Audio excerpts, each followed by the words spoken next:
Bonjour. Jean-Paul Sartre, l'idiot de la famille, Gustave Flaubert, de 1821 à 1857. Sartre entretient un rapport avec Flaubert aussi privilégié qu'ambigu. Il adopte l'empathie avec la méthode progressive-régressive. De l'abstrait au concret, phase d'un mouvement dialectique. Mouvement par lequel Flaubert se fait progressivement l'auteur de Madame Bovary. Non pas résultat d'une recherche, mais la recherche elle-même. Il rend compte d'un homme dans sa totalité, rapport de l'homme à l'œuvre. Que peut-on savoir d'un homme, Gustave Flaubert, aujourd'hui ? La réponse nous est donnée. Chaque information devient la portion d'un tout qui ne cesse de se faire et révèle son homogénéité profonde. Un homme n'est jamais un individu se reproduisant comme singularité. Empathie pour Flaubert, seule attitude requise pour comprendre. C'est à force de travail qu'il fait taire sa mélancolie naïve, tenter de savoir sa plaie cachée. Enfance ingrate de Gustave et sa difficulté d'apprendre à lire. Ses proches le tenaient pour un enfant demeuré. Des progrès soudains compensent les retards. Comment compter sans savoir lire ? Le père Mignot lui faisait la lecture et les romans exerçaient son imagination. Il sait se retrouver dans la vie d'un autre. Sa mère n'a jamais cru au génie, pas même au talent de son fils. Elle ne reconnaissait le talent qu'aux hommes capables. Il est naïf et ne conçoit pas que les adultes puissent le décevoir. Descartes garantit ainsi notre savoir. Dieu est bon, donc il ne peut vouloir nous tromper. La matérialité verbale le fascine. Le langage exprime la relation humaine. Sa nièce signale les hébétudes de Gustave et sa crédulité. Le verbe lui manque. Les mots ne désignent jamais vraiment à ses yeux ce qu'il éprouve, ce qu'il ressent. Adulte, il garde les traces de sa naïveté. Comme disait Madame de Staël d'un de ses trop jeunes amants, la parole n'est pas son langage. Voilà l'enfant idiot, fantasque, mélancolique, stupide, muet, ajoutaient les plus sages. Les hébétudes apparaissent aux adultes comme des conduites négatives. En fait, elles manifestaient la bestialité dans sa plénitude. Il dira que ce qu'il y a de meilleur, c'est la poésie, c'est la bête. Adulte, il retombe dès qu'il se trouve seul, dans le silence. La poésie est une aventure silencieuse de l'âme, un événement vécu sans commune mesure avec le langage. Flaubert ne donne jamais ses raisons. Le fait poétique se produit en dehors du langage. La phrase est analyse, la parole est un silence dégradé, aventure singulière d'un enfant. Il fait usage des mots mais ne parle pas. Gustave est hanté par la parole. La perception se fait négation systématique de tout contenu réel pour parvenir au vide, absentéisme intérieur. L'enfant supporte la vie comme un fardeau, il ne comprend pas ce qu'on exige de lui. L'enfant se découvre passif dans l'univers actif du discours, un idiot qui devient génie. Son intelligence et sa sensibilité sont en plein développement, la passivité ne subsiste pas, l'âge et l'éducation le hissent lentement. On sait qu'une vie, c'est une enfance mise à toutes les sauces. La conduite vulgaire et bavarde, c'est en tant que sa richesse, c'est en tant que satisfaction d'un besoin que l'acte sexuel lui répugne. Il faut que le riche subisse sa richesse pour que le pauvre soit convaincu d'accepter sa pauvreté. Collusion inévitable de la richesse et du mérite. Un grand homme est récompensé par l'argent qu'on lui donne, donc l'argent est un honneur. Madame Flaubert perdit la foi après la mort de son mari et de sa fille. Le bon sens est la chose la mieux partagée, l'idée se comprend mal dans la solitude. Gustave fut frustré par la pénurie de tendresse. Plus tard, le mal-aimé se consumera. À l'enfant mal-aimé, on ne demande rien. Rien ne vient de l'arracher à l'immanence. On observera deux négations ne valent pas une affirmation, et il appellera plus tard son adolescence champignon gonflé d'ennui.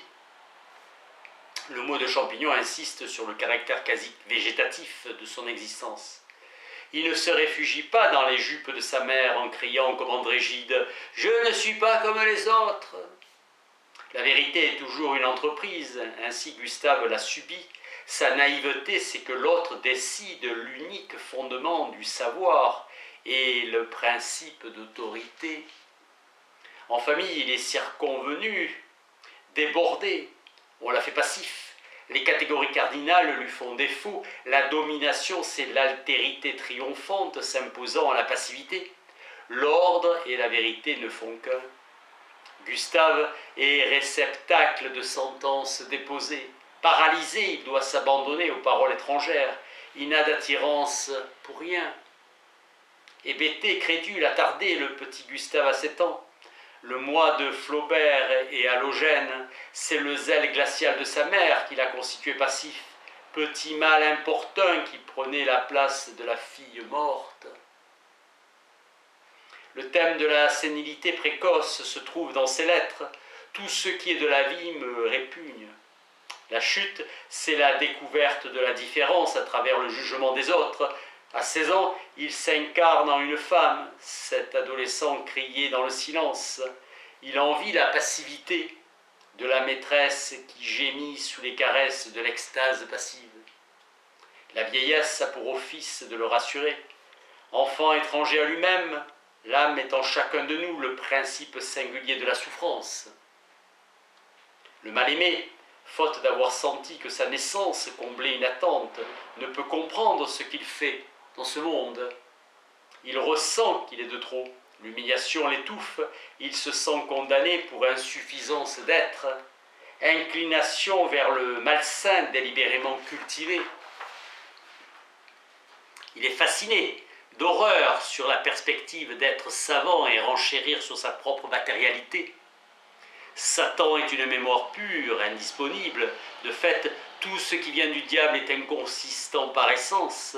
Le fatum pour Gustave, c'est la nécessité pour une vie de se vivre jusqu'à une mort définie d'avance.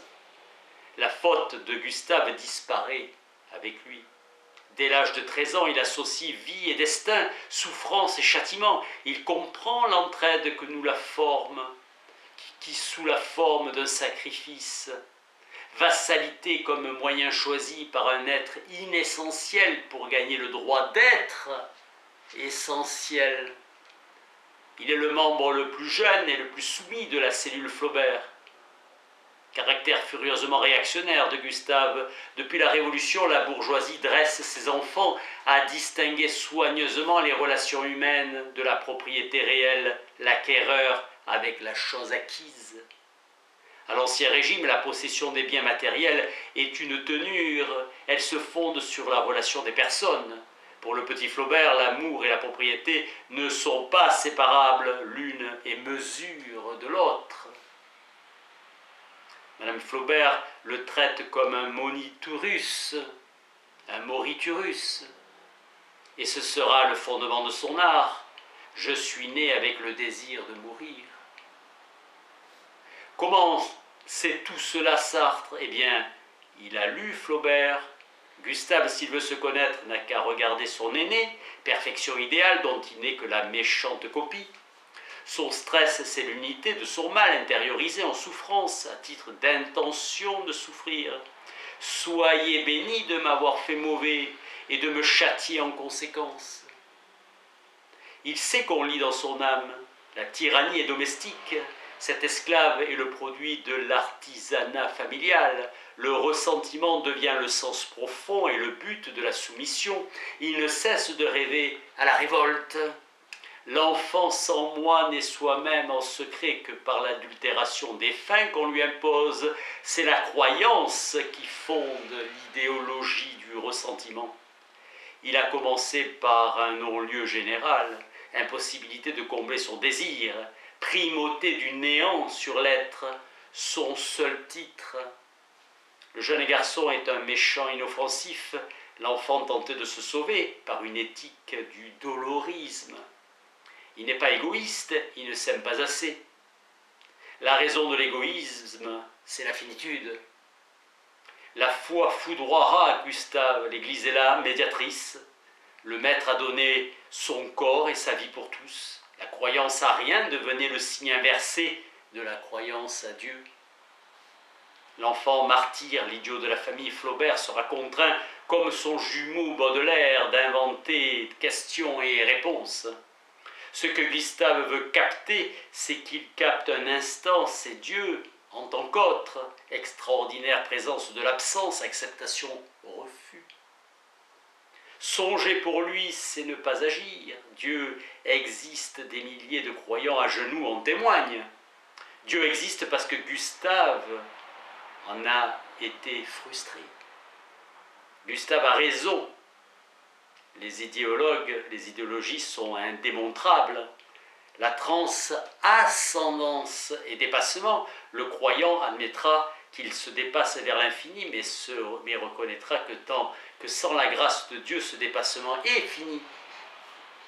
Ce qu'il aimait dans le Premier Empire, c'est le dévouement fanatique du grognard à Napoléon, cet engagement sans réserve à prendre la vie d'autrui et à donner la leur, pour peu que l'empereur l'ordonnât, sorte de féodalité reconquise, aliénation totale au supérieur. Le fanatisme né du besoin d'infini est une passion finie. C'est Dieu qui nous a créés finis. Flaubert pense qu'il faut tâcher d'être plus catholique ou plus philosophe. L'infini se trouve aux plus hautes régions de l'être, c'est un Dieu personnel et tout puissant. Nul ne peut se vivre sans se faire, sans dépasser vers le concret. Ce qu'on tient pour l'être de Flaubert, c'est son être écrivain. C'est à son œuvre singulière qu'on a recours. Les enfants sages rêvent leur avenir, leur désir porte sur l'être, et pas un instant ils ne se détournent en intention du réel et du vrai. L'enfant sera réellement cet héroïque médecin. À 7 ans, il veut être un grand acteur. L'acte imageant est celui d'une conscience qui vise un objet absent. Gustave, à travers cette non-communication, vient à communiquer. L'enfant joue de son impuissance pour mettre l'autre au pied du mur. Agir sur soi pour agir sur les autres. Être réel, c'est être cru. Le malheur pour Gustave, c'est qu'il n'a pas les moyens d'être sa vérité. Le petit garçon se sent contraint de jouer sans cesse une comédie. L'intention est toutefois plus complexe et perverse. Le fétichisme de Flaubert est l'aboutissement et le résumé de ses irréalisations sexuelles. Gustave ne changera pas comme au temps de son enfance. Il montre ses plaies pour provoquer le remords et la honte. Chez ses bourreaux, l'irréalité se glisse dans la souffrance et dans la colère. L'orgueil la consolide, le miroir est pour le petit garçon un ersatz figé de l'autre. Seul dans sa chambre, il est conscient de son être vu. D'un bout à l'autre de sa vie, il se donne des surnoms et les garde différents selon le spectateur. Il a une conscience retenue qui l'empêche de se développer. Gustave n'est pas cet acteur reconnu insensé, il joue à l'être. Le génie s'impose avec le temps, reconnu après sa mort en général, le public le bridant de son vivant. Toute gloire est un viol, un effet direct du génie. Le concept de gloire posthume éclate entre les mains de Flaubert. Pour saisir le personnage dans son extériorité, il faut que nous soyons extérieurs à nous-mêmes. Les spasmes du rire manifestent l'intériorité affirmée et sans cesse refusée. Jusqu'ici, l'enfant joue de malheur. Mais comme disait Jung, les oiseaux se mordent pour de bon. Le masochisme semble plus conforme à sa constitution véritable, consentement à sa passivité. Il se sent horriblement et délicieusement la chose de l'autre. Au comble de l'humiliation consentie, il finit par se prendre en horreur. De l'acteur à l'auteur, le petit garçon passe du théâtre à la littérature. Pour lui, l'acteur-auteur, c'est Molière. Son amour effréné des planches, il ne cessera jamais de jouer des rôles en public. L'acteur déçu utilise sa voix dans l'éloquence. Acteur, il voulait faire rire et n'avait pas peur du ridicule. La littérature est une solution de remplacement.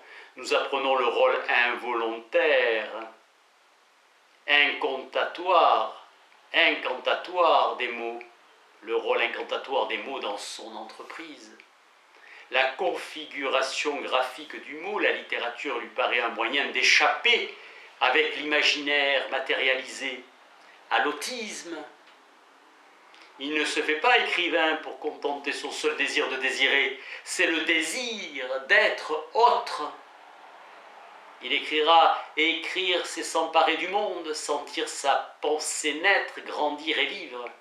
Il a lu Faust, ce magnifique miroir du monde, monologue intérieur et virulente frénésie de la littérature.